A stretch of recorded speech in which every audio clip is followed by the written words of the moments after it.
last night in my dreams, walking the streets of some old ghost town.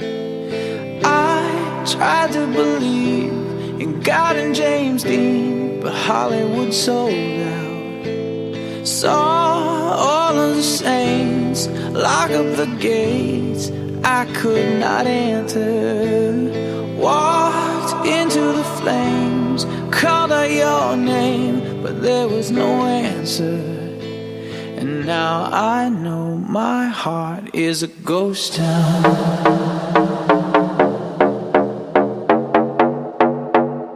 My heart is a ghost town.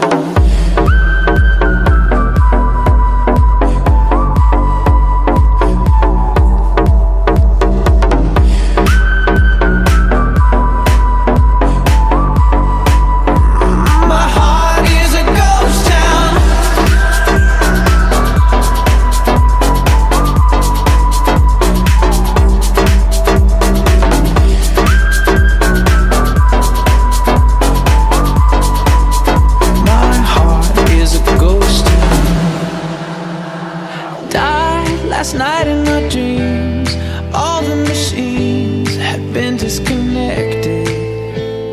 Time was thrown out the wind, and all of my friends had been disaffected. Now I'm searching for trust in a city of rust, a city of vampires. Tonight Elvis is dead, and everyone's spread, and love is a satire. And now I know my heart is a ghost town.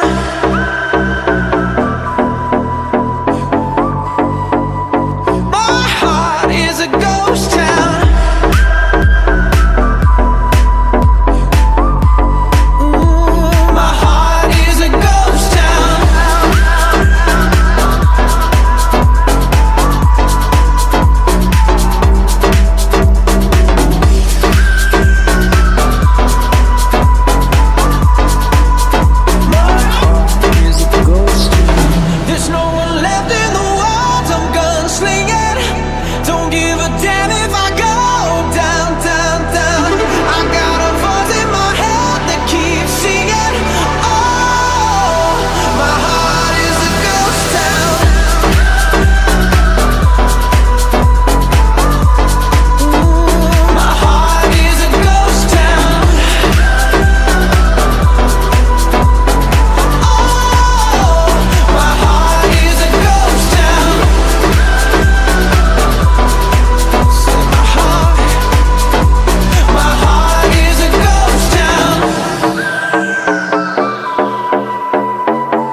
Is a ghost town.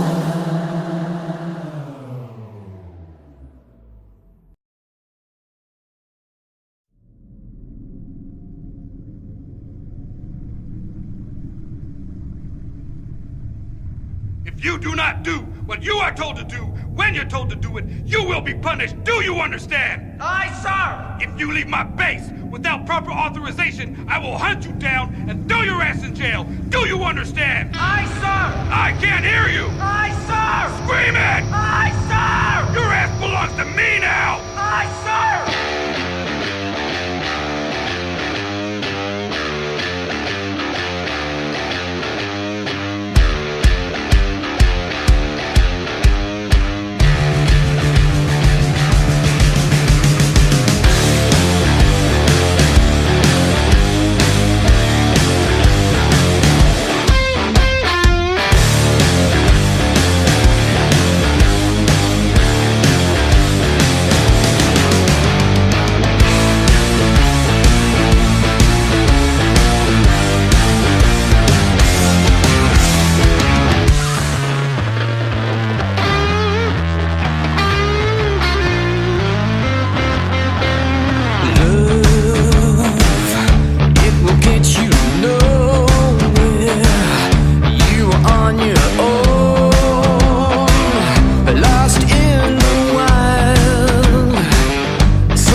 Encounters of the Strange Kind, brought to you by KBLP, every Thursday night at 10:30 Eastern Standard Time.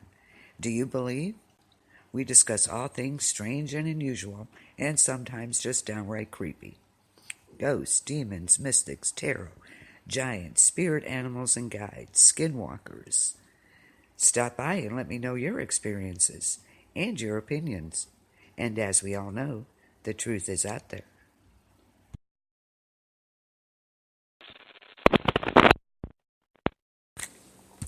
And welcome to KBLP. Hi, Ike. How are you? Ready for some football? Are you ready for some football? Oh, I'm up for it. I'm definitely up for some football. Tonight we're going to discuss reincarnation. Do you believe in reincarnation, Ike? The actual definition of reincarnation is the rebirth of a soul in a new body. A kind of transmigration of the soul. A person or animal in whom a particular soul is believed to have been reborn. So we're definitely looking into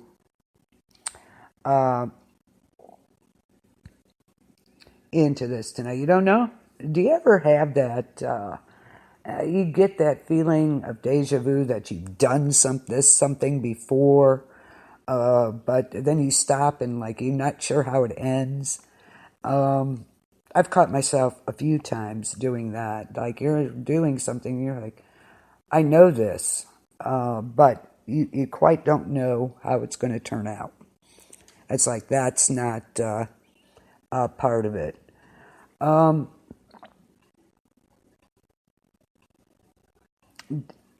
Natural life is cyclical. Okay, day fades into night, turns back into day. One season gradually gives. He was a gator. Okay. Hot in the outback, huh? Down in the swamps. Seasons change, and over the passage of time, new generations are born, and of course, the old ones die. The continuous succession of birth, death, and rebirth permeates nature, even though our own lives seem linear. It's no surprise that some ancient observers looked at the seemingly linearity of human existence and decided that life, like the natural world, might actually be more cyclical. That's true. They do. Cyclical than linear. Multiple religions, philosophers, and movements adopted this belief in reincarnation. This goes way, way back. This is not anything new. The Hindu religion is vast and varied. Its adherents worship an array of gods, yet Hinduism, the world's oldest surviving religion, is unified. They have an acceptance of what they call samsara, a chain of births and deaths linked by reincarnation. Controlling samsara is the law of karma, okay? Hindus believe that all individuals accumulate karma over the course of a lifetime. I agree with that. I think what you do, somebody's tallying it somewhere, I think. I'm not sure who, what, or where, but your karma is accumulated over your lifetime. Good actions create good karma, and evil actions create evil karma, or negative karma. Karma is not assigned or regulated by any god. It's simply earned by an individual, oh my Lord, and passed down through your subsequent lives. So if you did evil things or negative things in your lifetime, if you're reincarnated, it's not going to be good. So while good karma can eventually earn a person a higher place in the system, in the caste system, in a future life, the ultimate goal of a Hindu is moksha, or salvation from samsara. So you want to live your life you don't want to do any. They're in a good area, down in the swamps, or down in Aussie country, the belief in reincarnation is also predominant in religions from India. Most of them, these religions do believe that your soul, like your lifetime, you're accumulating this karma. And as long as the soul is burdened by karmic particles, it must bind with a body. And of course, this initiates a series of rebirths. Only when a soul is free from karma can it exit the cycle of reincarnation. Now, this is from India. So, but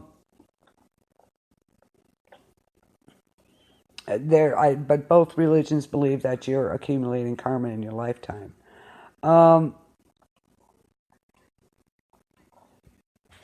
So that's kind of a background on it. And supposedly there is scientific proof that reincarnation is real. While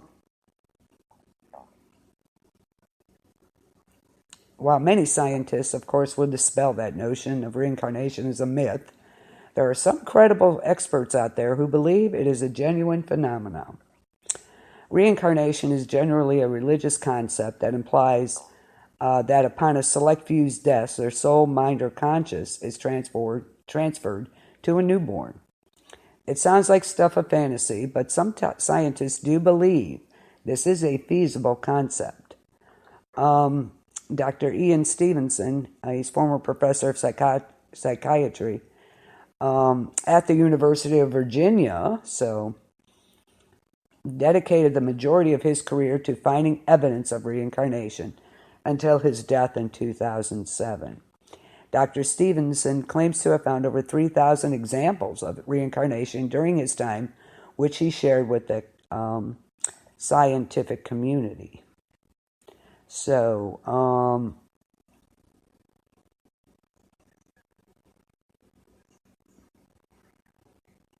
kind of interesting.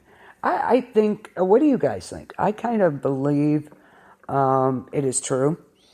A lot of people have been to there are good, what could I say? I don't want to use the word fortune teller, but someone like that. I can't think of the word right now. It'll come to me. And they have been told, about their past lives. Some people have had many as, 50 past lives. Do you ever wonder why you have a fear of something? Could it be from one of your past lives, something happened? Or why certain things come to you so easily?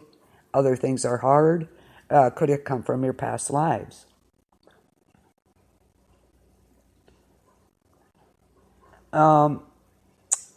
Dr. Stevenson used facial recognition to analyze similarities between the claimant and their alleged prior incarnation. Also, birthmarks. Birthmarks and birth defects, he wrote a study on this, corresponding to wounds on a deceased person. He wrote about 35% of children who claim to remember previous lives have birthmarks and or birth defects that they or adult informants attribute to wounds on a person whose life the child remembers. The cases of 210 such children have been investigated. Excuse me. The birthmarks were usually areas of hairless, puckered skin. Some were areas of little or no pigmentation. Others were areas of increased pigmentation. The birth defects were nearly always of rare types.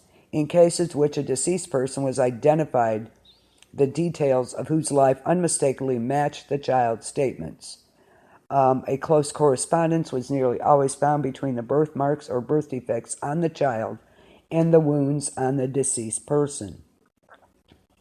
In 43 of 49 cases in which a medical document was obtained, it confirmed the correspondence between wounds and birthmarks. In a separate study, he interviewed 3 children who claimed to remember aspects of their previous lives. The children made about 30 to 40 statements each regarding memories that they had not experienced. And through verification, he found that 92% of the statements were correct.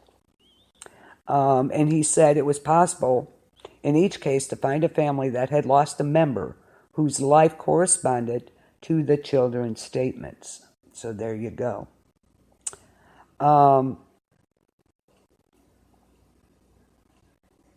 We believe we have excluded normal transmission of the correct information to the subjects, and they obtained the correct information.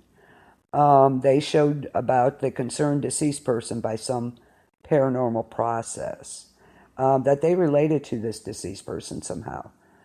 So they're saying, yes, it can be, it is possible. Okay.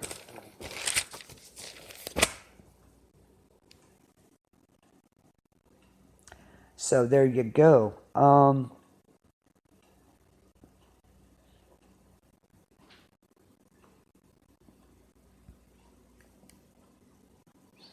Gators. You think you were a gator? Anything else? You think you were anything else?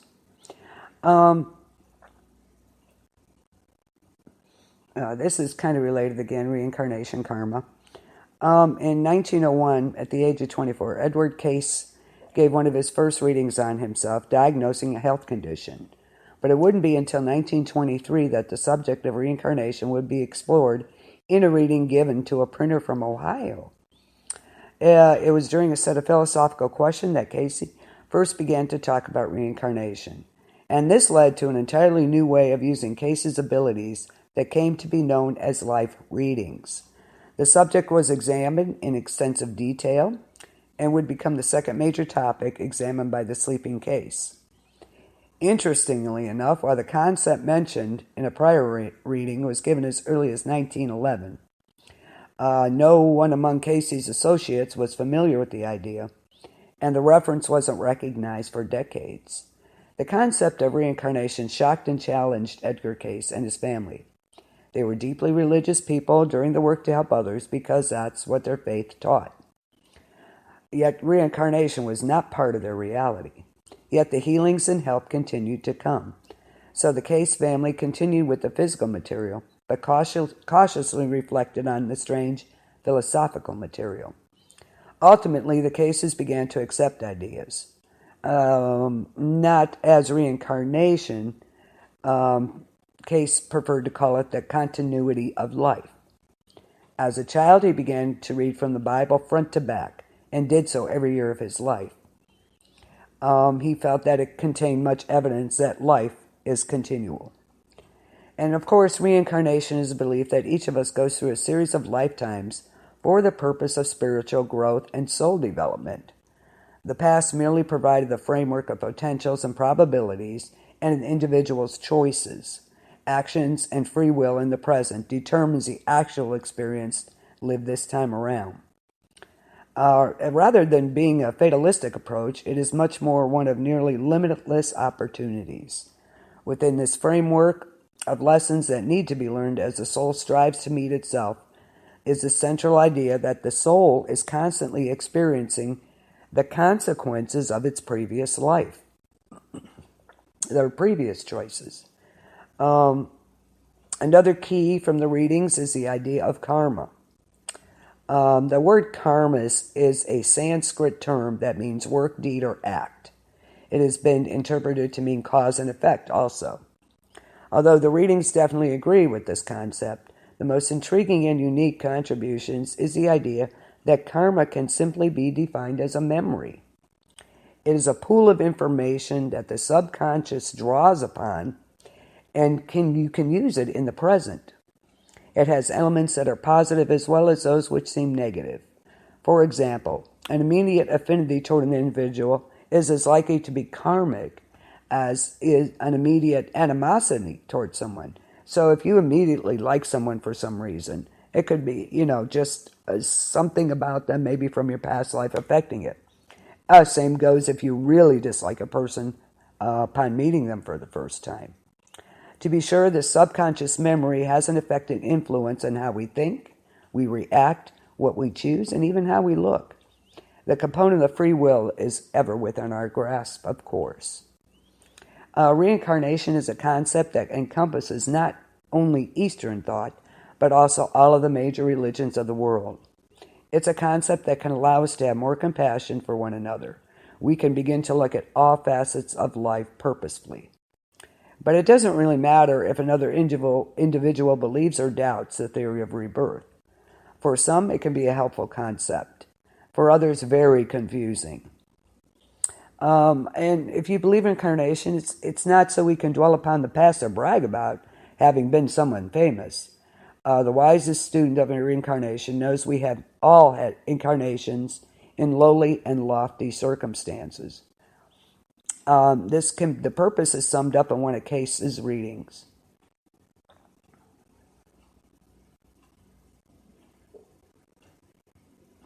So,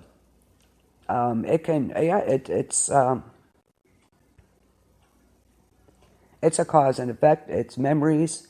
In a minute, we'll get to what I went through. That I think why I have a fear of snakes. It's quite interesting, actually.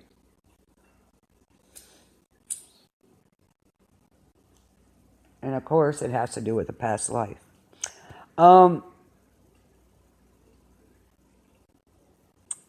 Let's see. I'm going to give you 10 claims of physical evidence of reincarnation. In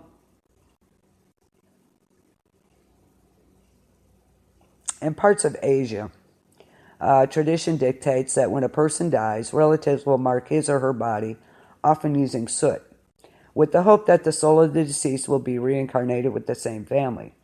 The mark is said to become both a birthmark and evidence that the soul has been reborn. In 2012, University of Virginia School of Medicine, Jim Tucker and Jürgen Kahl submitted a paper to the Journal of Scientific Exploration. Their study detailed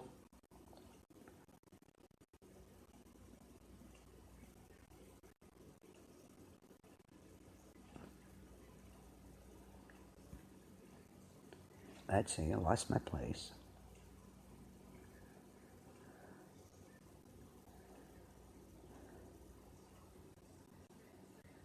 Gosh darn it. But I do believe that, I do believe in reincarnation. I think there's something to it. Why else would we sometimes have memories of things we would know have nothing, that we know nothing about?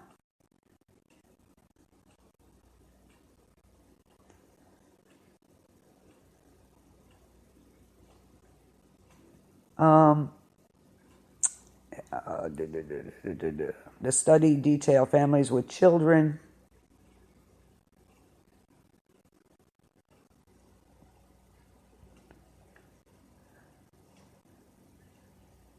Their study detailed families with children who were born with marks corresponding to the dead relatives. In one case, KH, a boy from Myanmar, was noted to have a birthmark on his left arm in the same place where his grandfather's body had been marked. His grandfather had died 11 months before his birth. Many people, including family members, saw the grandfather's mark made by a neighbor from charcoal on the underside of a pot. At just over 2 years old, KH called his grandmother Matin Shui, a name only used by the deceased grandfather. The grandmother was called Mother by her children and Da or Auntie by other children. KH called his mother Warwarkeen, just like his deceased grandfather had.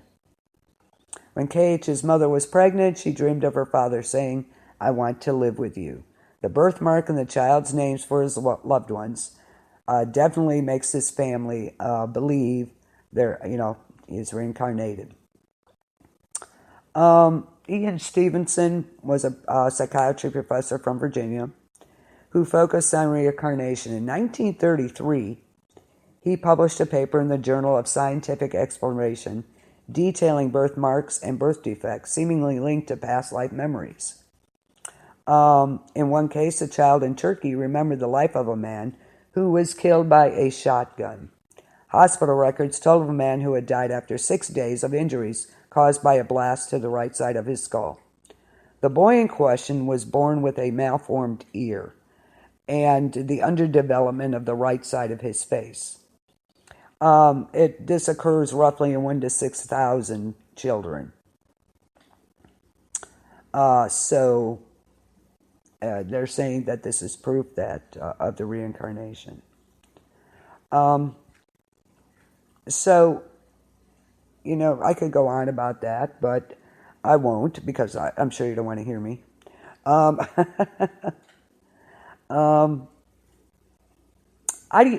do you think? I mean, I want to know what you think.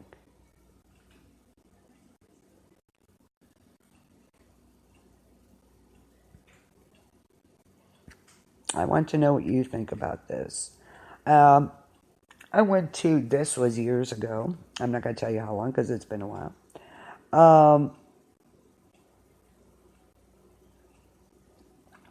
Excuse me.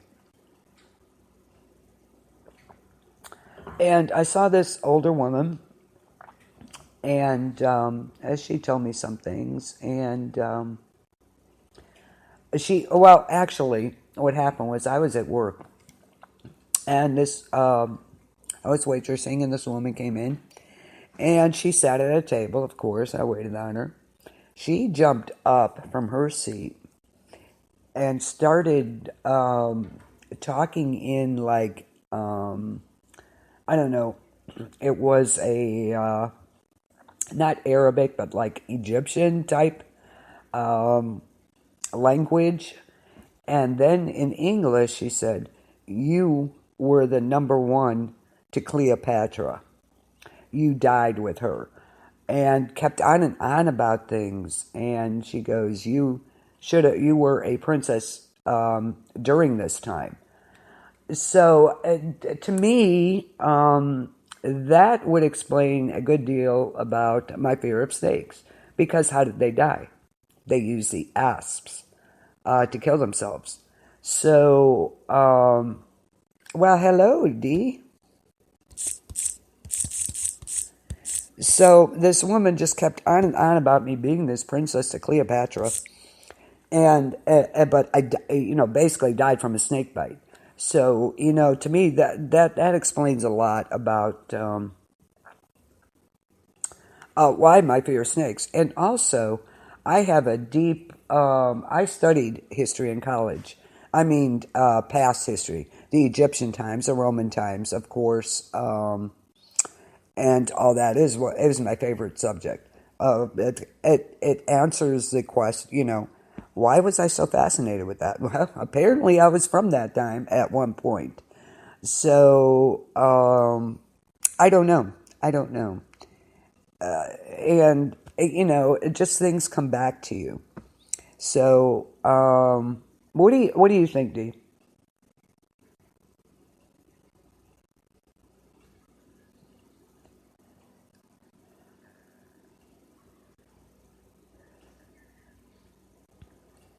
What do you think? Do you believe in reincarnation? That to me that explained quite a few things. My fear of snakes, my absolute love for the past history, and maybe certain other things I do.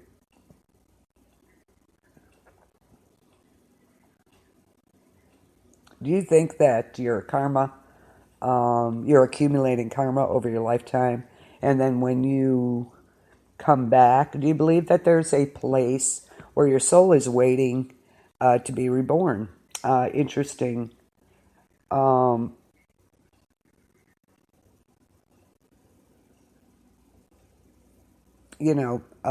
if you're bad, are you accumulating points basically to become a better person when you reincarnate, or a worse person? So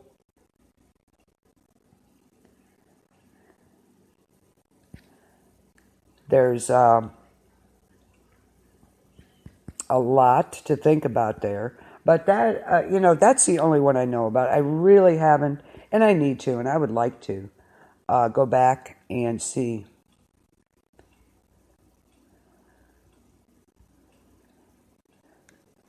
exactly how many past lives I've had. Has anybody had that done? Because I'm not sure. People can have 2, can have 50, can have 100. I don't know what that depends on. Actually, and that once you die, your soul goes immediately into. Do you think it goes immediately, or does it wait for that certain one? I believe in reincarnation. I do. There's too many stories that. How could you know something um, just just in your head? You have no experience of it, never been anywhere, that type of thing. Um, I think, yeah, your soul goes into a new birth, but I don't know if it's immediately, though. I don't know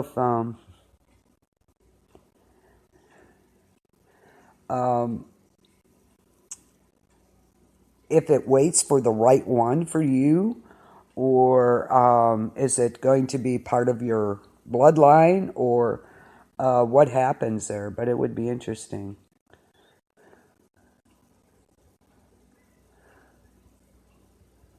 So, yeah, to me, it explained a lot.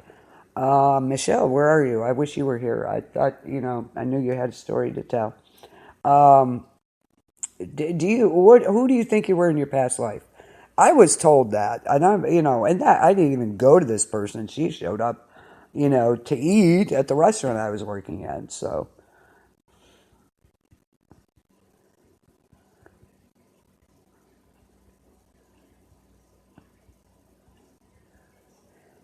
um, how about anybody in your family? Do you think you have past lives? I know of one apparently. So, and that explains, like I said. Um,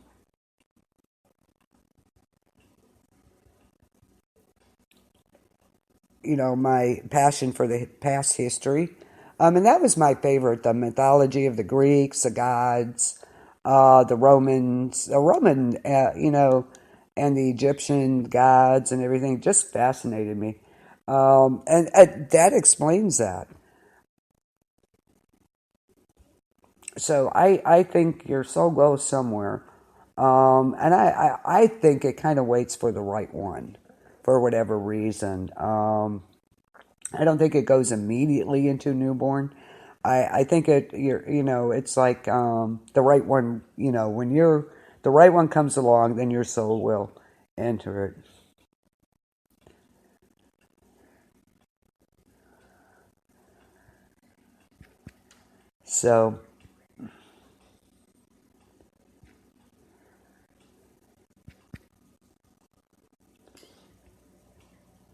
So let's talk about some famous people that believe in reincarnation. How about Titanic? A lot of people, there's some stories of Titanic past lives. Um, I found this interesting. Um, just for the simple fact that these people, it's kind of it's a little creepy, but I think that this has happened.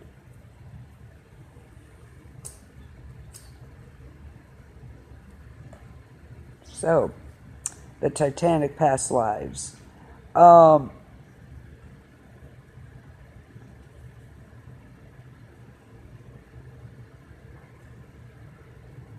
this person says he has vivid memories of being on the Titanic. He knows the name of the man he was in that life, and the name was Roderick Robert Crispin Chisholm. Uh, he has quite vivid details about the last minutes of his life and about the rest of his life. Um,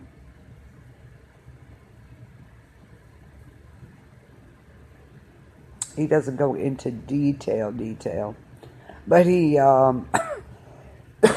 excuse me, there was emotional baggage with this. He kept feeling guilty of being responsible of creating the doomed liner. This was a creator of the Titanic, and knowing it was being built wrong from the drawing phases. Robert was a head draftsman, and another person said, ever since she can remember, she had a really strange phobia. Certain conditions set it off. It always happens when I'm swimming in a cold swimming pool. I also have to be in the water where my feet don't touch the bottom. I swim during recreation periods, so there's usually a lot of people speaking. The noise of the people is a big factor, because when the other before mentioned conditions are present and the noise stops suddenly, is when it happens. She gets this overwhelming fear and has to get out of the water. She's always on the verge of tears, and when I jump out of the water, she's shivering like mad. And the water is, you know how water is in a pool. It's fairly warm. And she finds herself frantically scanning the water as if all that were there are suddenly gone. When her heart stops pounding, the impending death feeling goes away, and she re-enters. But even when she was younger, at grade school age, she was fascinated with 1912. The clothes of the time, everything. That period of time was really important to her and could never figure out why. She was in high school when she found out that the Titanic sank in 1912. At about that same time, she was reading a magazine that had satellite images of the ship that finally found the Titanic. Her first reply was, well, I could have told them that.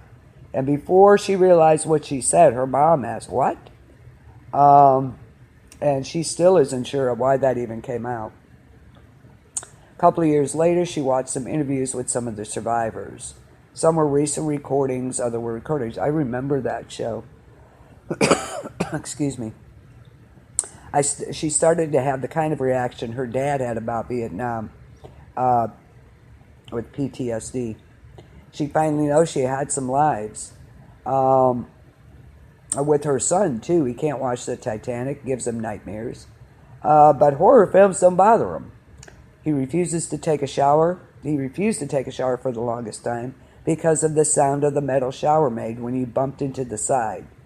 Like the sounds were in the movie Titanic. He's also scared to death of water.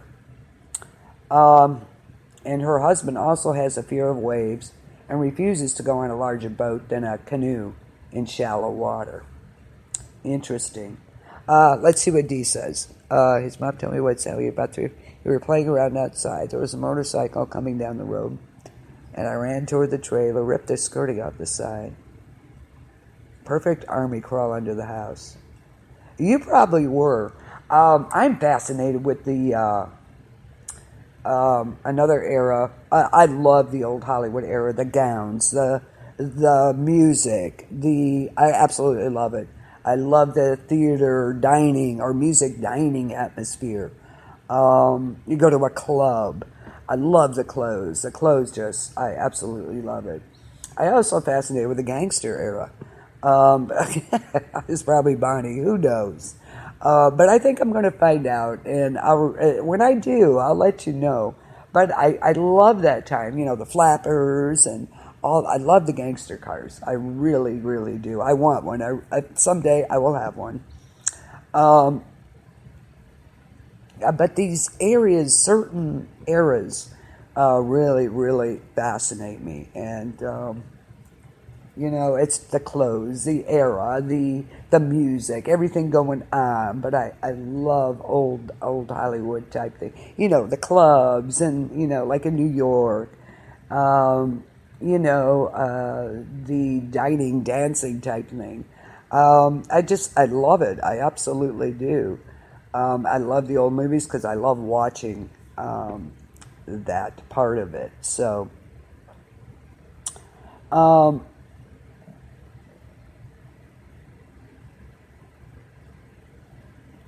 another person, his son, age 4, told him a really interesting dream. First he'd like to mention that he had always had a fascination with the Titanic, but never told his son this. We watched the movie when he was about a year old, and it sparked a bunch of nightmares. So they have avoided the topic. But anyway, he told me they were on this great big boat. It was my son, myself, his dad, and his grandma and grandpa. He was referring to this lifetime. And they were on a boat. It had 4 great big smokestacks and a bunch of little boats. But not everyone could get in. It was a revolutionary boat that could really go fast. It couldn't sink, but it had holes in it. We had to jump off the boat. Then he went back to what his dream was mainly about. There were some people that dressed really fancy. Some of them were good, but some of them were bad. One of the bad ones tried to stab me with these big round scissors. Later, Daddy was fighting the bad man who had the scissors like this, and he started punching in the air with them. And he was asked if Dad was fighting the man because he tried to stab me. He said, no, Dad, he was fighting the man like this because the bad man wouldn't let us get into the small boats. He wouldn't let us get off the great big boat.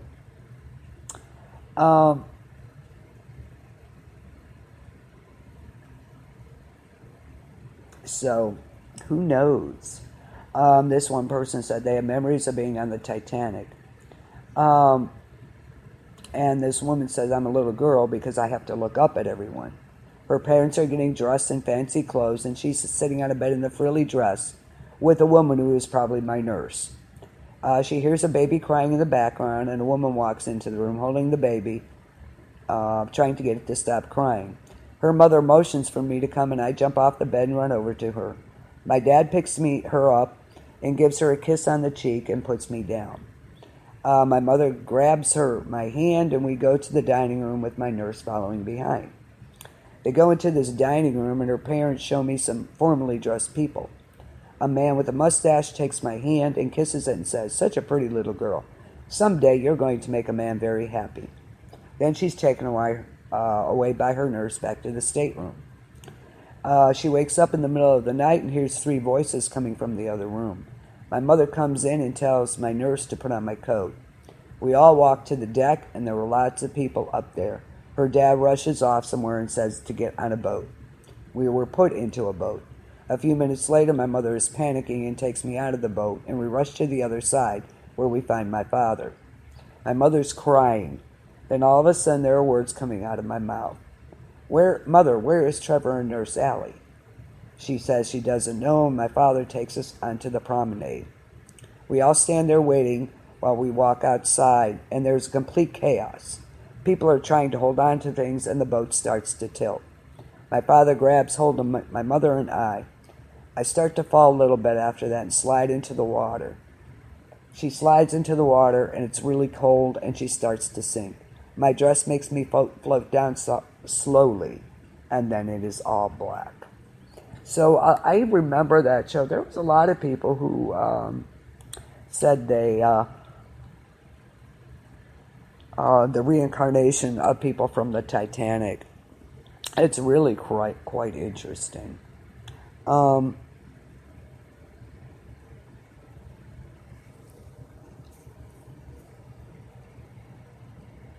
Let's talk about some famous people. Of course, Shirley MacLaine is one of the biggest that claims about past lives. So let's talk about her for a minute.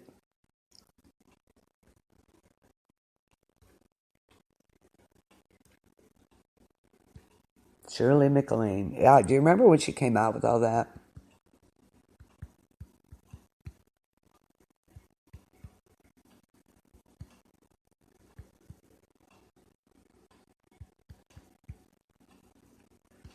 Do you remember when she came out with all that? I kind of do. She said she had many eccentric lives. The eccentric lives of Shirley MacLaine. When Hollywood star Shirley MacLaine took the Prime Minister of Sweden as a lover in the 1970s, she knew she'd seen him somewhere before. Then it came to her. Of course, when they'd last had sex 1,200 years earlier, he had been Charlemagne the Great, ruler of the Holy Roman Empire, and she had been a Moorish peasant girl with a knack for men. With her eccentric views on reincarnation and extraterrestrial life, McLean has long been a celebrity interviewer's dream, and that's not about to change. Now at 80, she shows every sign of growing old disgracefully. In her latest film, Wild Oats, she plays a widow who hits a jackpot when she is sent a Social Security check for $900,000 instead of $9. Instead of pointing out to the mistake, she and her best friend head to the Canary Islands for the adventure of a lifetime. In real life, she had no need of a misprinted check, of course. Her estimated net worth of $30 million. She does live in some style.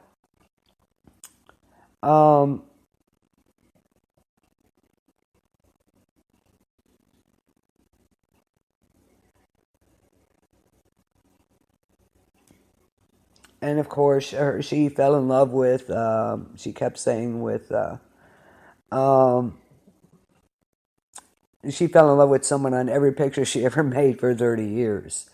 On Downtown, McLean suggested that she and her co-star Maggie Smith, Dame Maggie Smith, of course, could have been lovers in another life.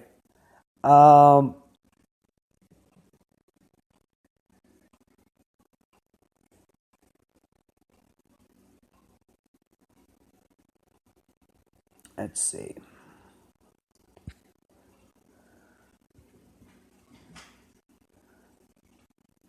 Cats.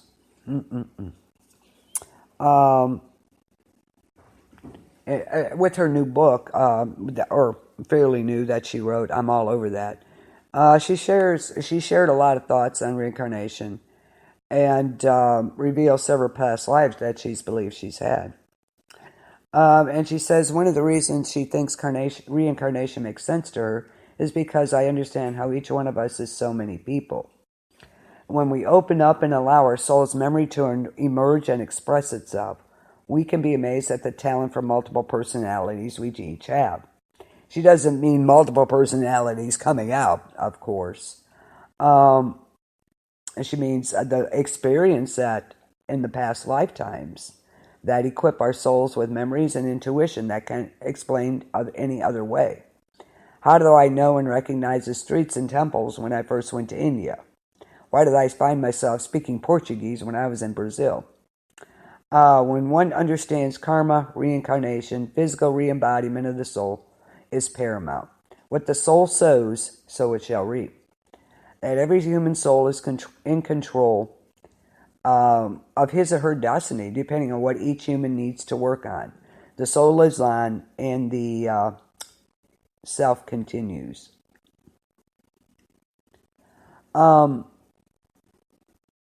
She remembers being androgynous in pre-Atlantis time period. Her state of being and that of others around her was peaceful and serene. Procreation occurred through the power of the mind in deep meditation. But what was important was the desire of the soul, which was made manifest through connecting to the God source. Each human had an equal vibration of yin and yang, female and male. At some point in Lemurian history, that's pre-Atlantis time, some of us became intrigued with the idea of dividing the yin and yang vibration so we could observe the other one with more objectivity. She was one of those who agreed to participate in what came to be called the sexual division. Every culture on earth has a myth that describes the equivalent of Eve, out of one came two, and that's what she remembers experiencing. She remembers her ceremony and the attendant spiritual practitioners and masters. She was immersed in a tank of very thick water, which was infused with light. Each of her 7 chakra centers was open and receptive. She felt peaceful. The spiritual practitioner meditated on a ray of light coming from above, which included all 7 colors of the rainbow, 1 for each chakra. She joined the meditation of the practitioners as the light went down the center of her physical body, separating each one in half. We knew in those days the physical body was what we had created from coagulated thought. We knew we had created our own bodies with our thought patterns. And so she said, slowly her body began to separate in 2 vibrations, one yin and one yang.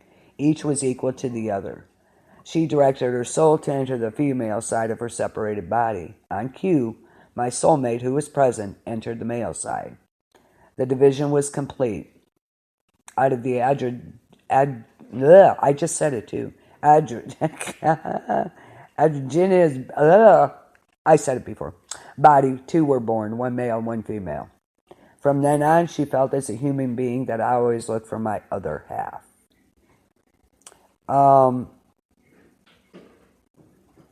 Interesting.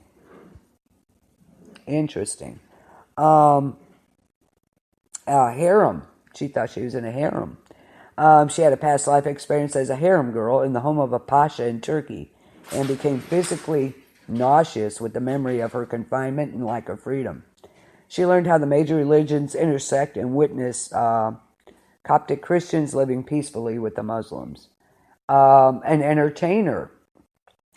As Isfahan, she had another past life experience where she had entertained a large audience at the theater outside under the stars. She remembered how good the acoustics were and the warmth of the summer night. She remembers being a gypsy.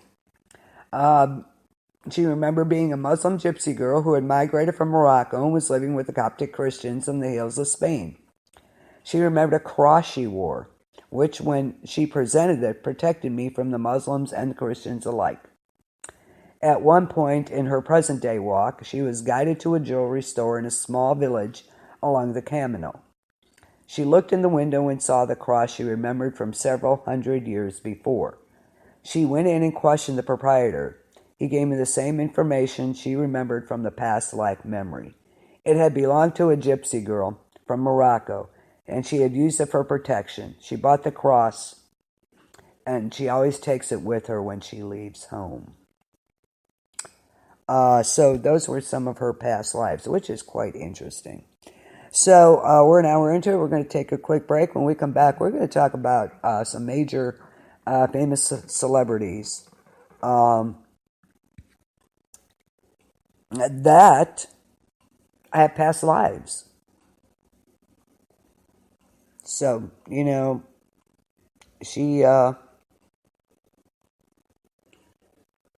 she believes she was an ancient resident of the lost city of Atlantis.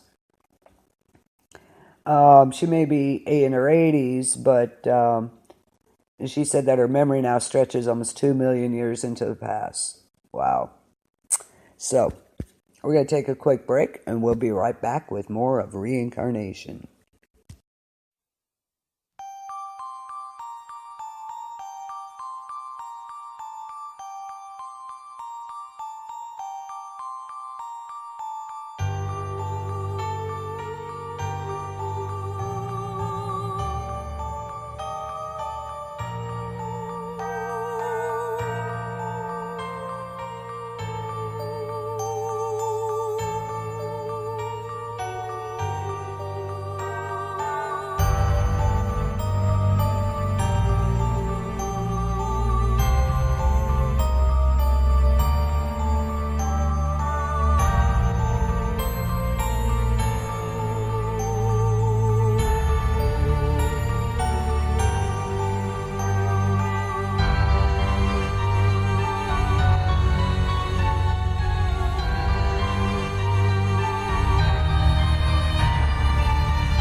Hey, Michelle.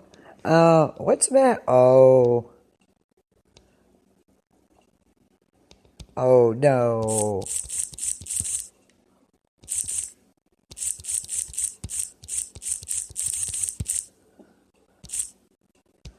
Oh, I'm sorry to hear that. Oh, what did you eat? Oh no. Who poisoned you in your past life? I want to know. I'll go beat him up. Oh, that's horrible. Ugh. I'm sorry, Michelle. You go rest. Go do what you need to do. Oh, horrible. What did you have? That is so. Ugh. So have you ever wondered who you might have been in a past life? There's a procedure called regression therapy. But practitioners maintain that by looking back at our previous incarnations, we can learn about why we are who we are, the pains, fears, and hopes we've inherited, and how we can move forward to better develop our soul. Yes, I hope you do feel better. Apparently, you're feeling a little better. You wouldn't be on.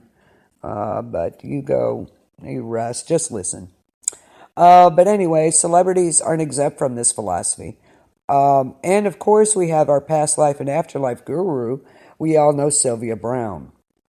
Actors, musicians, and politicians boast some of the more fascinating previous incarnations.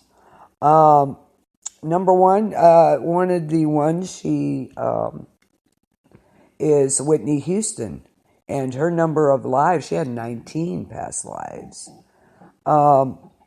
The Grammy Award-winning singer and actress was a beautiful, charismatic, magnificently gifted spirit who will return to Earth for one more lifetime in Sweden in 2019. According to Brown, she'll be a doctor and will become as big a superstar in the world of medicine as she was in the world of music.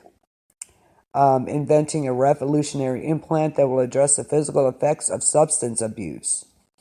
Houston's extraordinary soul lineage began in ancient Jerusalem as Ariel, the headstrong daughter of a successful mosaic artist.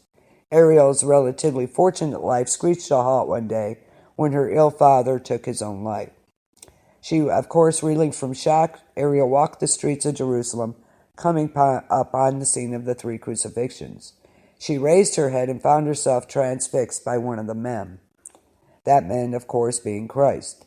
Brown argues that Houston's religious convictions, beginning with her years as a gospel singer and continuing throughout her life, came as a direct result of her predecessor's chance encounter. Whitney, tribute to an icon by the star's sister-in-law, Pat Houston, with an introduction by Clive Davis, presents the story of the singer's life, told through photographs. So, according to her, her soul will be back next year in Sweden as a doctor. Elizabeth Taylor. Oh, dear Lord. Elizabeth Taylor. Number of lives, 44. One of the foremost stars of Hollywood's golden era, Taylor led an illustrious life. She was married 8 times, won multi-Academy Awards, and was a leading humanitarian figure in the fight against AIDS. Before succumbing to a long-standing heart problem in 2011 at the age of 79.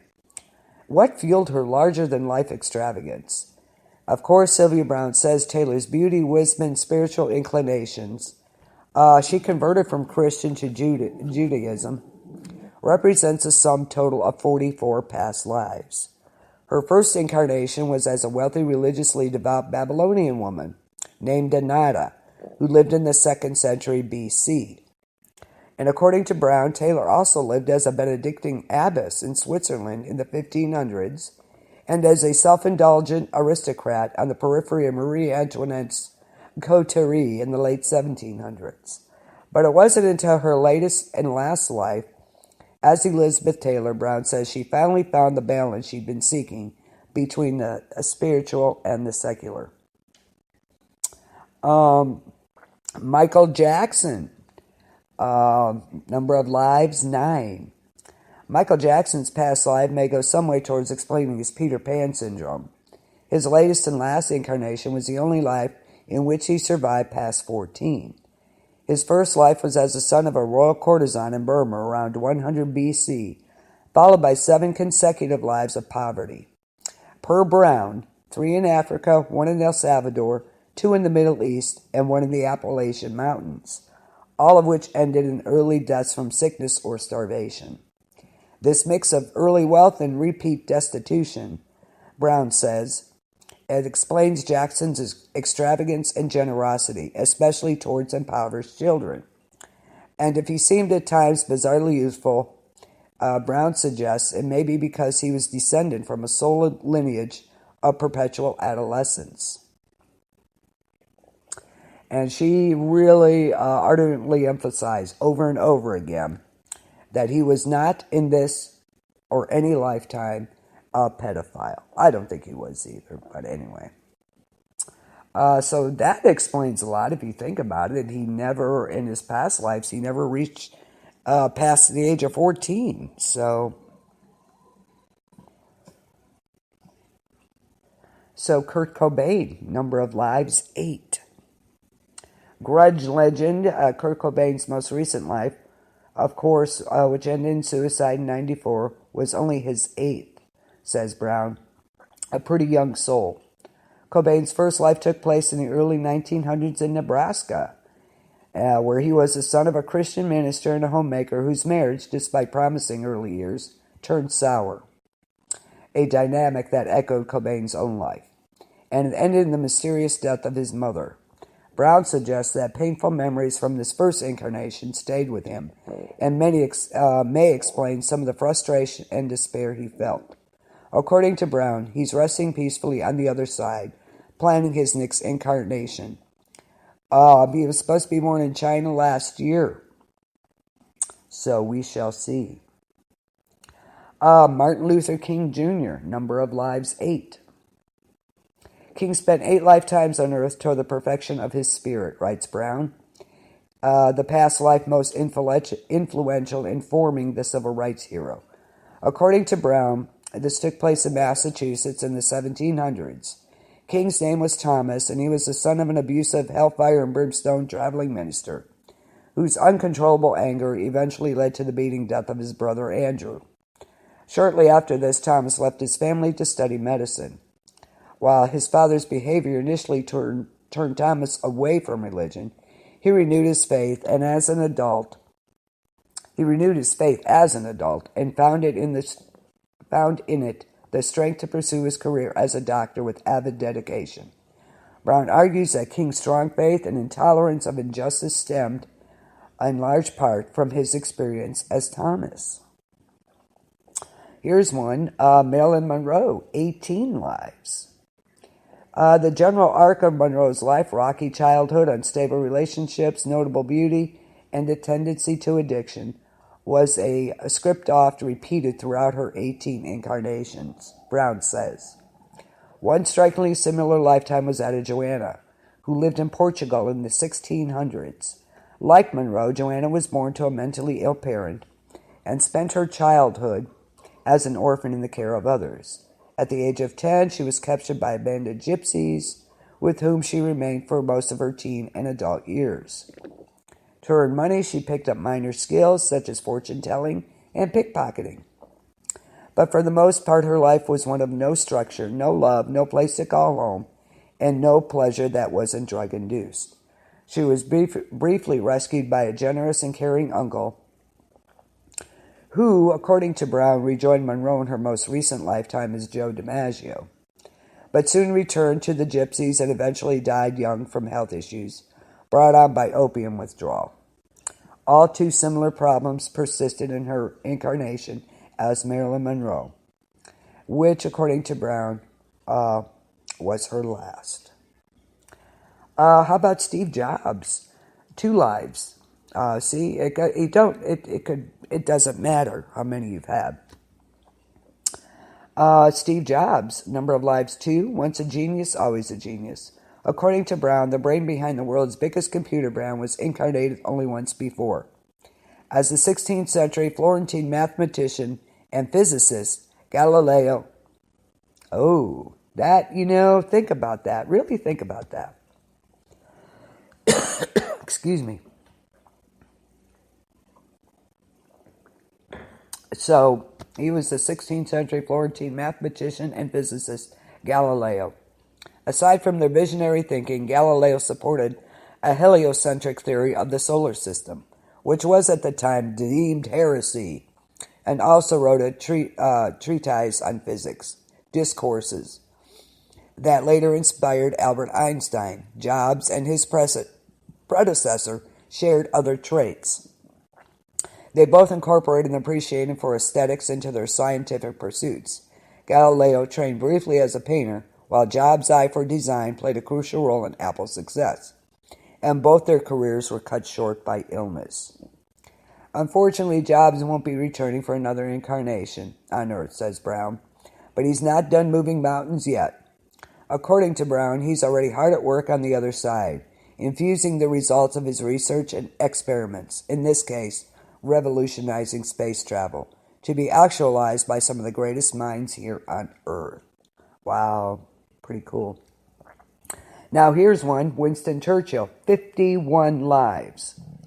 The Nobel Prize-winning British politician led past lives both exceptional and ordinary, but each was a building block toward the depth, courage, and integrity of a brilliant statesman instrumental in ending World War II. One of his earliest incarnations took place in Greece in the 3rd century BC as a philosopher Plotinus, a contemporary of Aristotle. While Plotinus's philosophies proved divisive, he was highly regarded for his personal integrity, verbal fluency, and innate gift for the art of diplomacy, qualities that would become crucial during Churchill's tenure as Prime Minister. One last one is Amy Winehouse, number of lives 42. The Grammy-winning British singer, known much for her personal turmoil as her soulful R&B influenced music, was an advanced spirit who has struggled to learn two important lessons over the course of her 42 lifetimes, says Brown.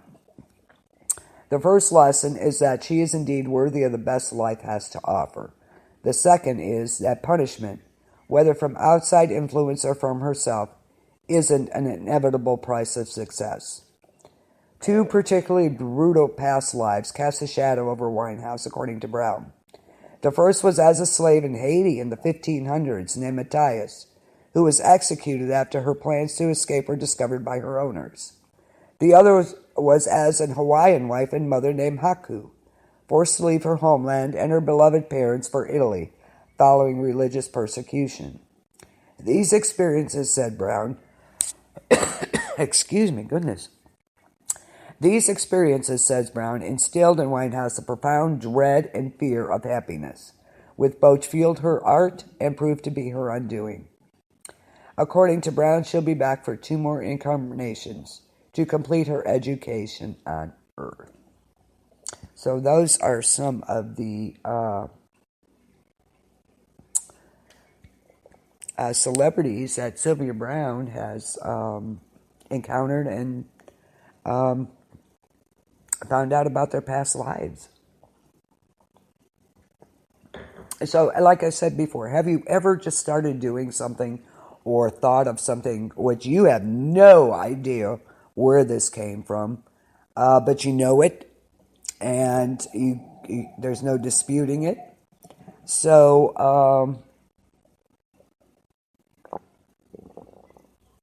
I mean, where did you get it from? It came from somewhere. Like I said, my experience with that was, it was definitely not your usual encounter, I guess. I didn't go to anybody. She kind of showed up. So, like I said, it explains a lot. To me, it does.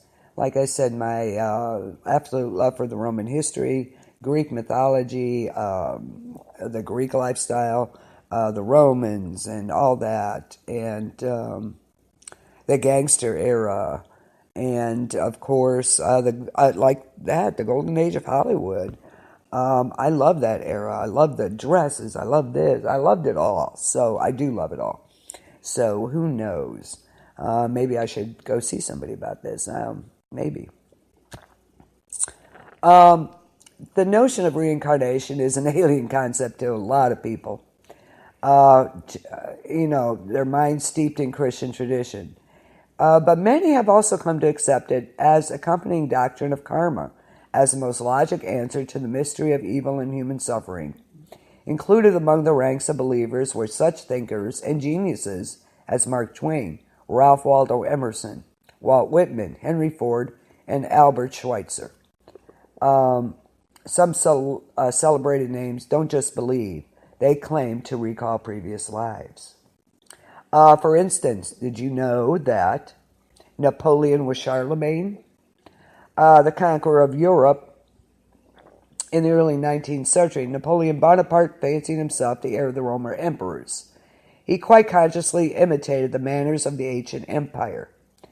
Paintings depict him with a hairstyle copied from Emperor Titus. Napoleon adopted the Roman eagle as a national symbol. He was convinced of his destiny to rule the Holy Roman Empire, was fascinated by Charlemagne, who continued the traditions of Rome as the father of Europe. Shortly before his imperial coronation, Napoleon spent time in meditation before Charlemagne's tomb. During the coronation, his crown was a copy of the one Charlemagne had worn, and his sword was used in the ceremony. Napoleon also had the scepter of another Holy Roman Emperor, Charles V. There's also the possibility the French emperor considered himself the actual reincarnation of Charlemagne. In 1809, he told papal representatives, "Take a good look at me. In me you see Charlemagne." Napoleon died in exile, of course. But some believe he reincarnated to become Charles de Gaulle. Did he or didn't he? Another one, George S. Patton. He was a perpetual soldier. And I quote, "So as through a glass and darkly, the age-long strife I see, where I fought in many guises, many names, but always me." It's not widely known that George S. Patton was also a poet. The verses above come from his poem, "Through a Dark Glass Darkly," a statement of his belief that he had been reborn many times, but always a soldier. The poem describes how Patton fought in the Greek against the Persian Cyrus as a Roman legionnaire, and as a medieval warrior at Crécy, and as a sailor on a warship. Patton also remembered serving under Napoleon as a general. An often repeated anecdote is cited to suggest Patton may not have been definitely not imagining things. During World War I, his first assignment took him to France, an ancient Roman town he had never visited before.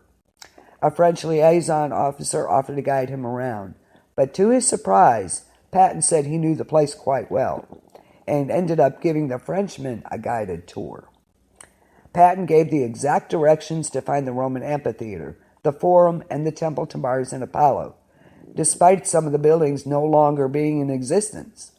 Patton indicated old military drill field and the place where Julius Caesar once pitched his tent. He explained to his startled companion that he once served in Caesar's 10th Legion. Patton talked about fighting with Alexander the Great at Tyre, battling the invading Huns, being a crusader, serving under Henry V at Agincourt, and being a Confederate soldier in the battles of Winchester and Gettysburg. Old Blood and Guts was adamant, "I damn well know there are places I've been before, and not in this life." So there you go. Why not? Okay, Salvador Dali, the famous painter, was Saint John of the Cross. As a boy, eccentric Spanish surrealist painter Salvador Dali, I was always fascinated by his paintings. But anyway, he was taken by his parents to see the grave of his brother, also named Salvador. They told him he was a reincarnation of their first son. Since then, Dali was haunted by his brother's memory. He said, "My brother and I resembled each other like two drops of water, but we had different reflections. Like myself, he had the unmistakable facial morphology of a genius. He gave signs of alarming precocity, but his glance was veiled by the melancholy, insurmountable intelligence. I, on the other hand, was much less intelligent, but I reflected everything." Dolly also claimed to have memories of another life further back in the 16th century. St. John of the Cross was a reformer who called on his fellow Carmelites to return to a life of prayer. For this, his fellow monks threw him in a tiny, dark, cold cell and had him beaten 3 times a week. It was in this desperate situation that St. John experiences God's love. Dolly remembered all this. "As for me, I am not only mystic, I am also the reincarnation of one of the greatest of all Spanish mystics, St. John of the Cross. I can vividly remember my life as St. John, of experiencing divine union, of undergoing the dark night of the soul. I can remember many of St. John's fellow monks." This connection may have produced one of Dolly's famous masterpieces. In 1950, Dolly had a cosmic dream in which she saw in living color an image of the crucified Christ, a similar image to the one seen by St. John in a vision in the monastery. The picture shows him on the cross from the point of view from the Father from above. This unique perspective was turned by Dolly into a painting, Christ of St. John of the Cross. I have seen his paintings. Oh my God. Something there. Here's someone a little more familiar. Sylvester Stallone. Here you go. He was a victim of the French Revolution. It should be no surprise that action hero Sylvester Stallone believes in reincarnation. His mother, Jacqueline, claims to be a psychic and astrologer. While down to earth in his movies, he is no stranger to the paranormal. Stallone is sure he's had at least 4 past lives, and he experienced a gruesome end in one of them. In an interview early in his career, he said, "I'm quite sure I lost my head in the French Revolution." Elaborating further, Stallone revealed, "I'd been reading about the Jacobins and that period, and when somebody at a party said how awful it must be to be guillotined, I found myself saying, 'Oh no, it doesn't hurt. You don't feel anything, except your head in the basket, and that's it.'" Okay. His success with his screen persona, Rocky Balboa, may have something to do with Stallone's claim he was actually once a boxer who was killed by a knockout punch in the 1930s. He feels he had a non-human incarnation as well. And I quote, "Also, I have been something very Central America, a Guatemalan monkey perhaps." He also said he has an affinity for the wolf. As for being reborn next time, he says, "Without question, I'd want to be the heavyweight champion of the world." Excellent. Okay. I like that. You don't feel a thing except your head in the basket. That's it. Okay. How about Tina Turner? She was Queen Hatshepsut. Boy, I can't pronounce anything tonight. Tina Turner was Queen Hatshepsut. There we go. Singer Tina Turner was first introduced to bizarre religions and beliefs in the 70s.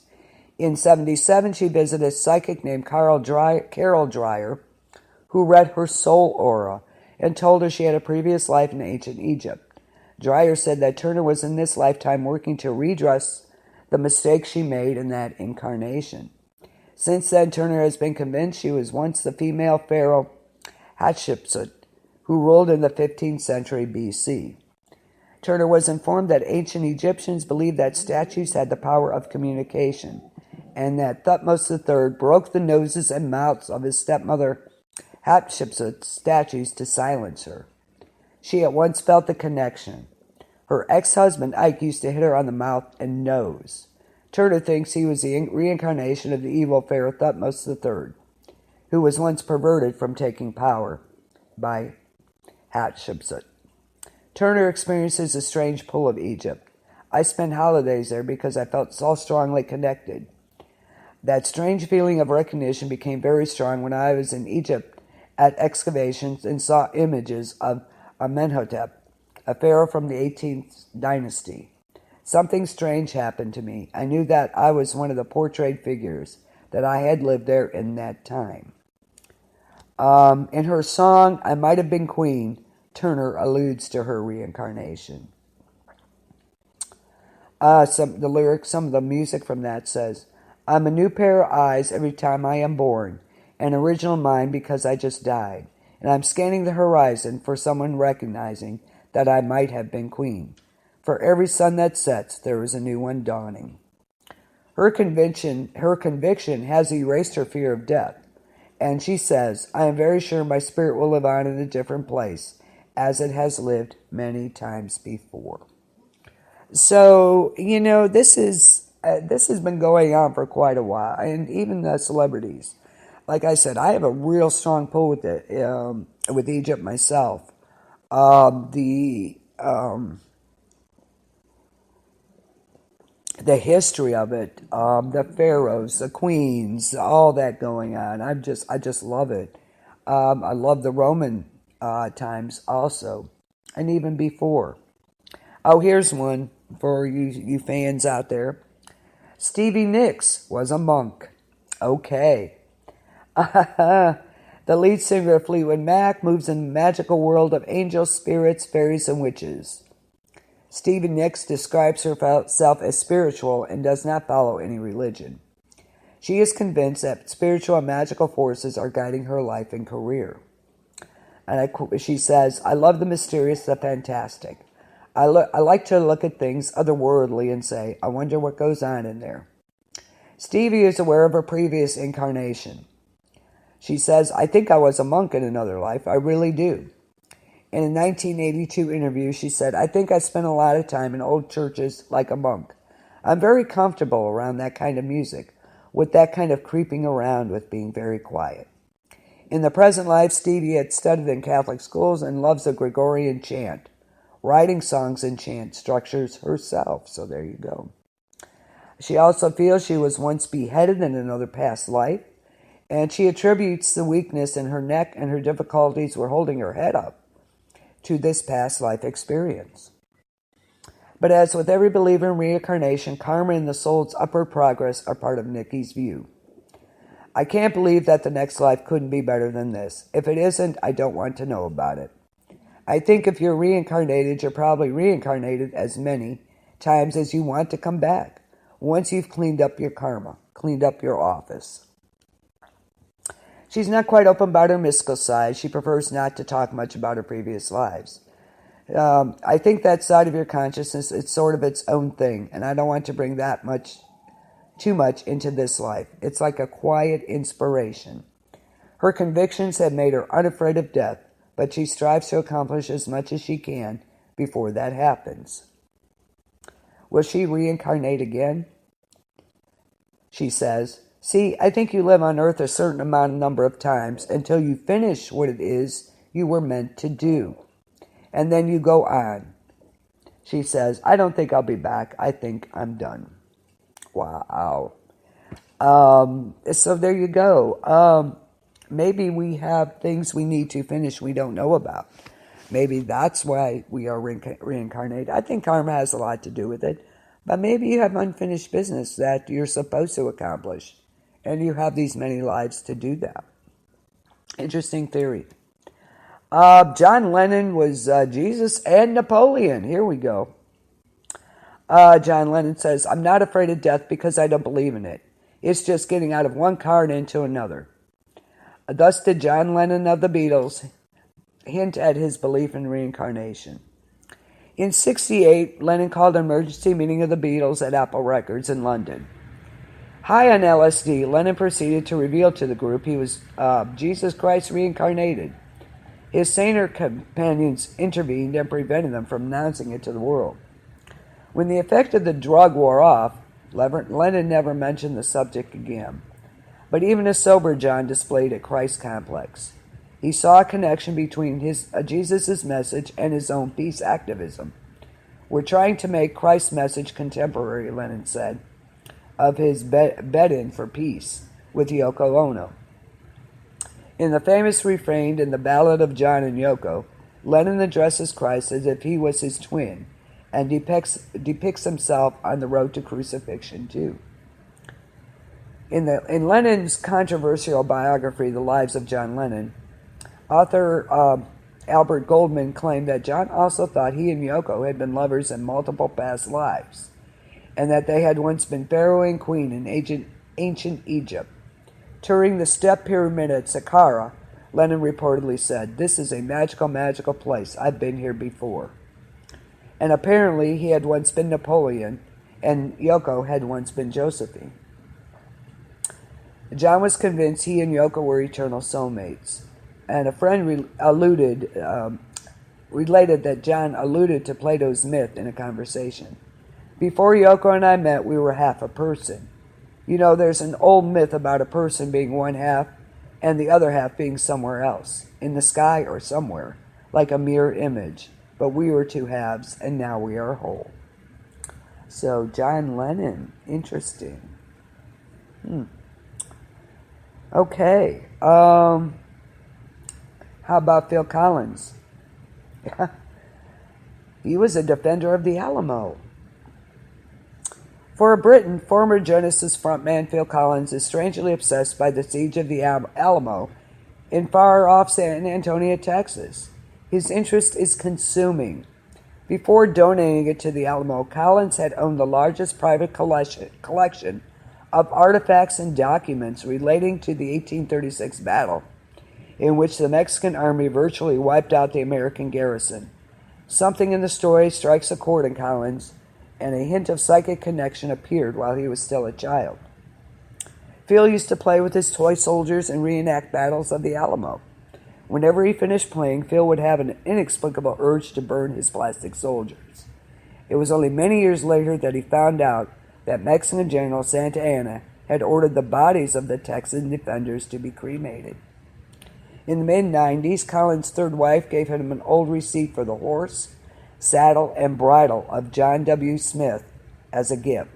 Smith was the last messenger dispatched from the doomed fort to ask for reinforcements.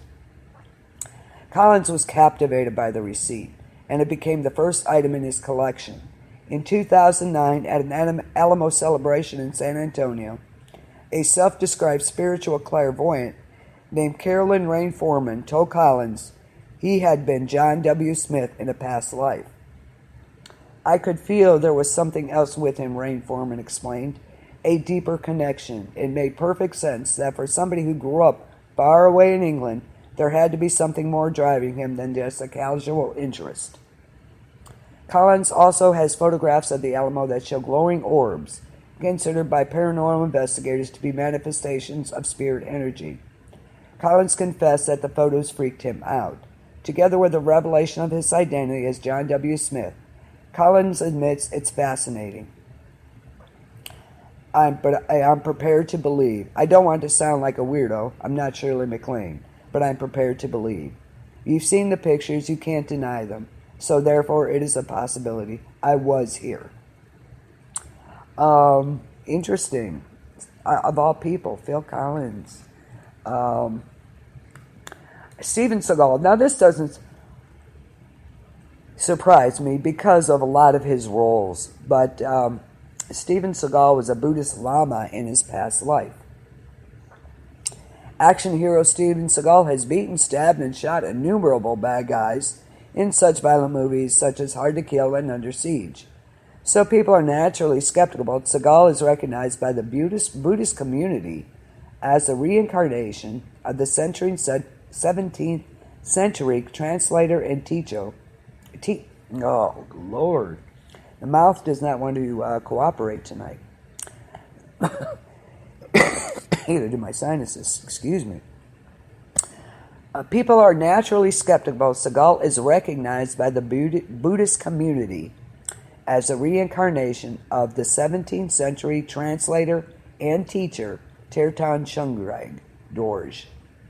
As the present body of the revered Lama, that makes Seagal as prominent in the Buddhist hierarchy as the Dalai Lama.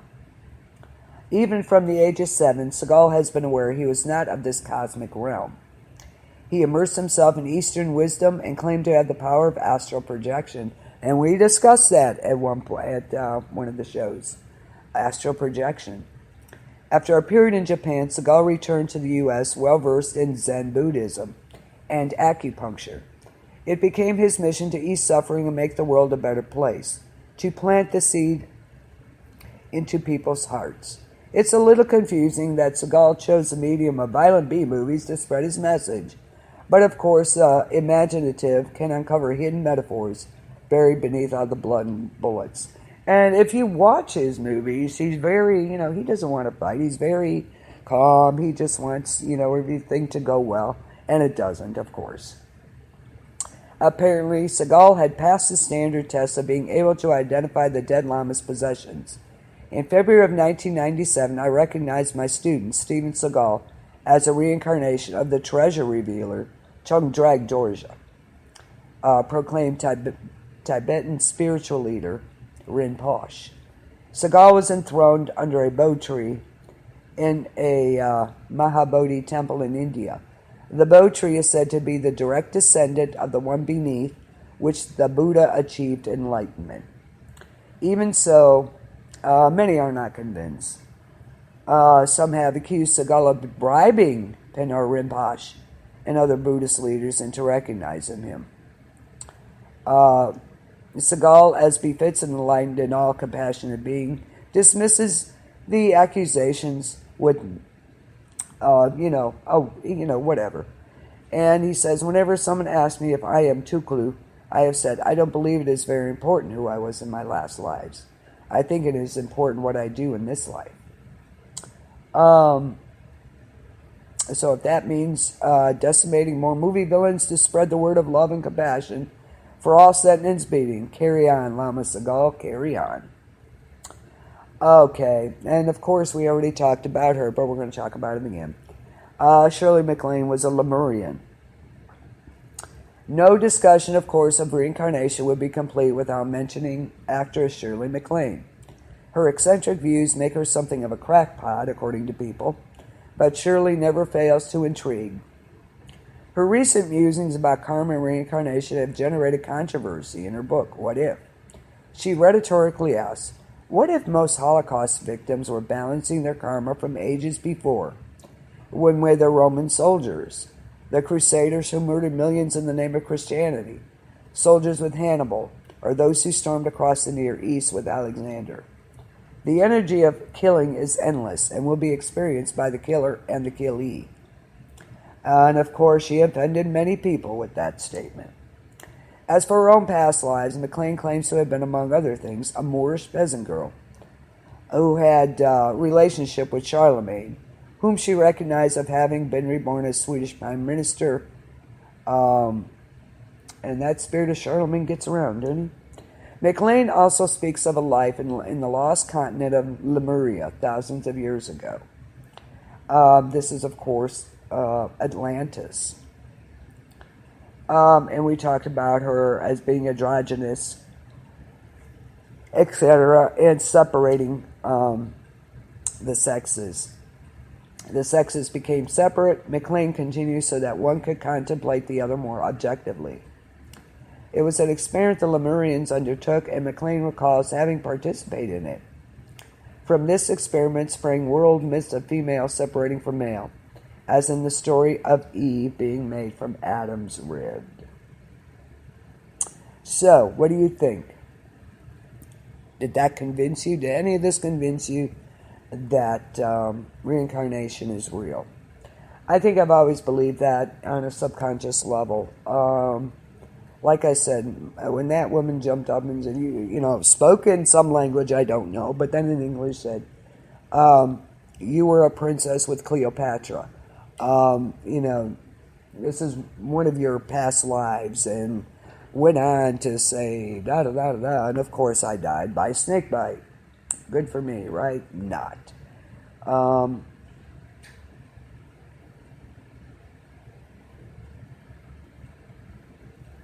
Yeah. I'm still on, Lindsay. Finishing up. So, that's my fear of snakes. I think that's where it comes in, my fascination with that era, and of course many others, which is why I majored in history to begin with. Those eras just fascinated me to death. So, in the end, the question is, do you believe in reincarnation? How many past lives have you had?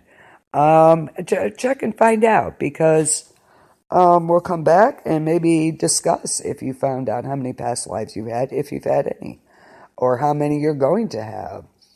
Oh, Michelle, I'm so sorry you feel so bad. Horrible, horrible. So, I do. There's some things you just cannot explain away. How could people in such detail describe a period in time that they were actually there, and the sounds and the smells and everything going on? How could they know that? I don't know. Again, it's controversial, of course, but it makes for a good discussion. So I'm glad we had that tonight. How about I saw that show when they were looking at the Titanic, because they had the one lady there. She was very old, but she remembered being there, and they found something, some artifacts down there she recognized, which was very cool.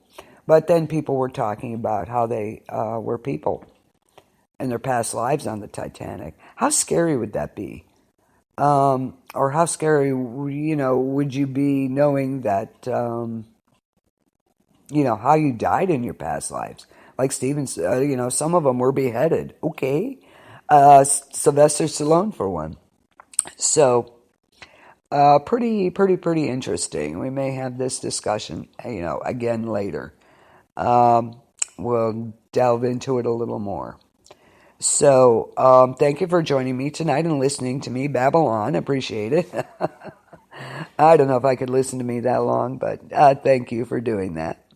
Good to see you, Dee. Good to see you. Shout out to some groups, KBLP LLC, where you can go on Facebook to find all the podcasts available, and you can download it and listen to them. Shout out to True Horror Junkies, Art of Darkness, Horror Three Ring Circus, King Barker and Beyond. Let's see. Shout out to Planet B-O-B. B period, O period, B period. That's the name of our show every other Monday also, so check it out. Awesome page. You want to know anything about survival, prepping, or whatever, that's the place to go. They will answer your questions. Shout out to Conflicted, different scenarios of how you would survive. That is by Julie Kinney, which has been a guest on Planet B.O.B. on Monday nights. She is absolutely wonderful. I absolutely love her. Shout out to Survival Wolves by Mike Ronan. I'm sorry I haven't been there too much. I've read some of the things. I really like it. I will contribute soon, I promise. Thank you for having me there. So I don't think I've left everybody out. Shout out to Dee and Michelle tonight, and Ike. Thank you for joining me. I really appreciate it. I can't have the show without you guys. So, also, I hope y'all downloaded our last Planet B.O.B. episode, because if you didn't, it's gone. It was kind of crazy, but if you listen to it, then you know. So anyway, yeah, it was kind of really bizarre. We made quite the impression, apparently. We were banned from 22 countries last count. So anywho, and it was about the big one. And interesting on that. I think it's hilarious. But anyway, Planet B.O.B. will, of course, be back every other week. Lineup for this week coming up. Tomorrow night, join me on Hollywood Review. Talk about the top box office, new movies coming up. Who's looking forward? Who's going to go see The Meg? I might do that next week. I want to see The Meg. And of course, The Nun will be out. I believe it's September 7th. So, Infinity War is out. Deadpool will be out on DVD. So we'll talk about that. Also, before Hollywood Review, join me for part 2 of DWD. Decades with Denise. We're going to finish up progressive rock. of the 80s and 70s. So join me tomorrow night, then Hollywood Review.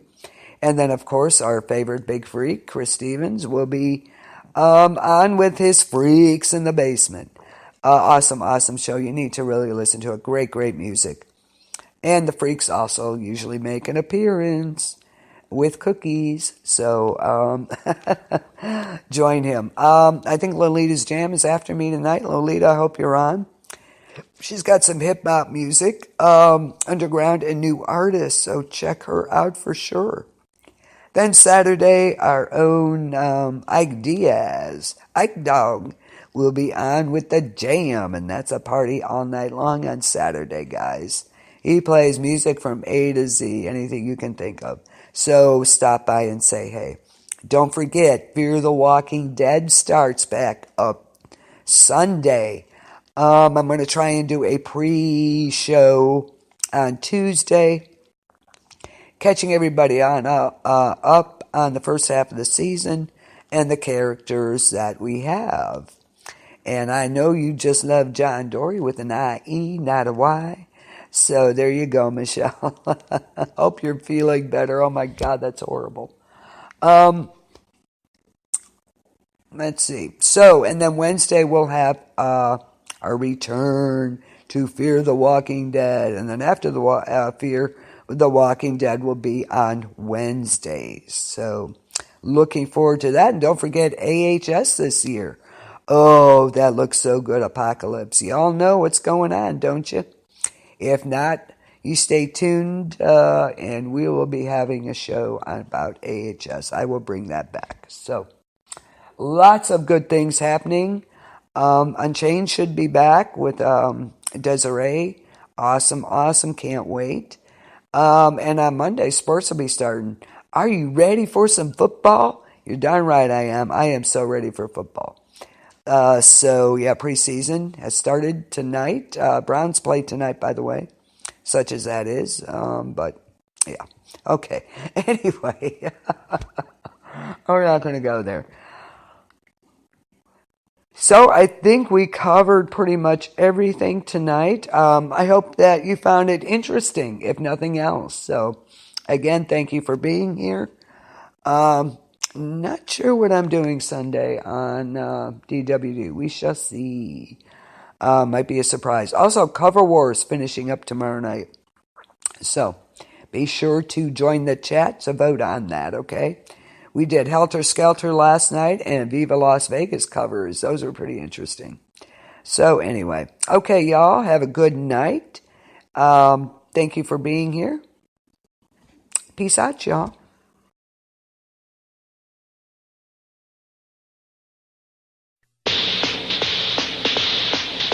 Who is this irresistible creature who has an insatiable love for the dead?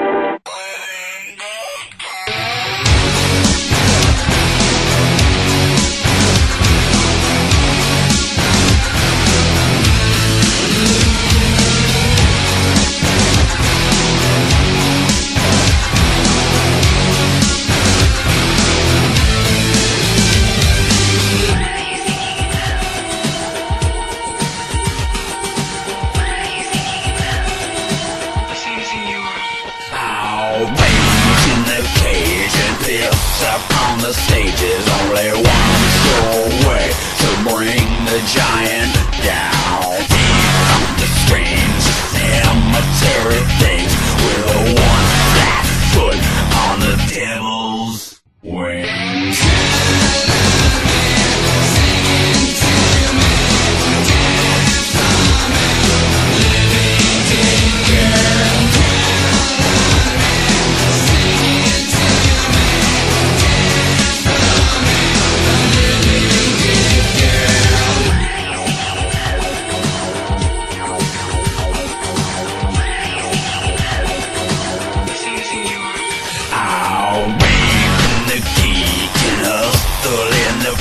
Like a hunchback juice on a sentimental news operation feels they love to love the wealth of an SS or making scary sounds. Singing to me, dance from it.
Use thy voice, Sarah! Fill the sky! Bring the little brats to die! Come, little children, I'll take thee away into a land of enchantment. Come, little children, the time's come to play here in my garden of magic.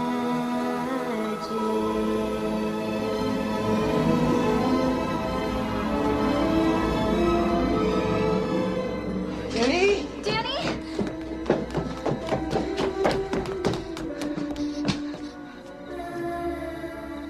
Hey! Hey, you guys! Don't listen to her! Hey, up here! Don't listen to her! Max, I figured it out. What? Winifred said, the candle's magic will soon be spent, and dawn approaches. The black flame candle only brought them back for this one Halloween night.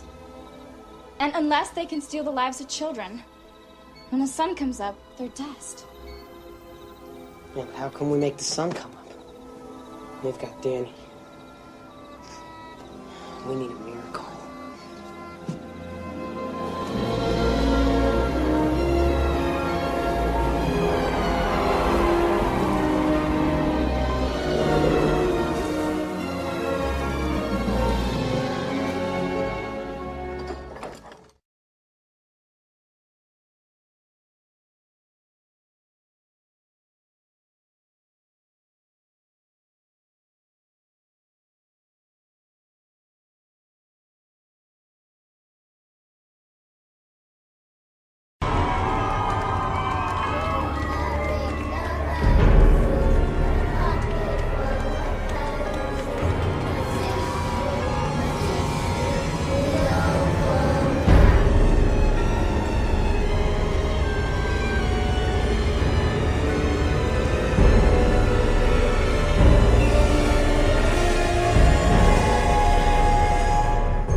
so sick with the wrong way. Oh, what a show we have for you tonight. Restless souls will put on the dancing shoes. Mindless goes with not have limbs to lose. Illusionist, contortionist, tightrope walkers tightening the noose.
Thank you. Kiitos. Kiitos!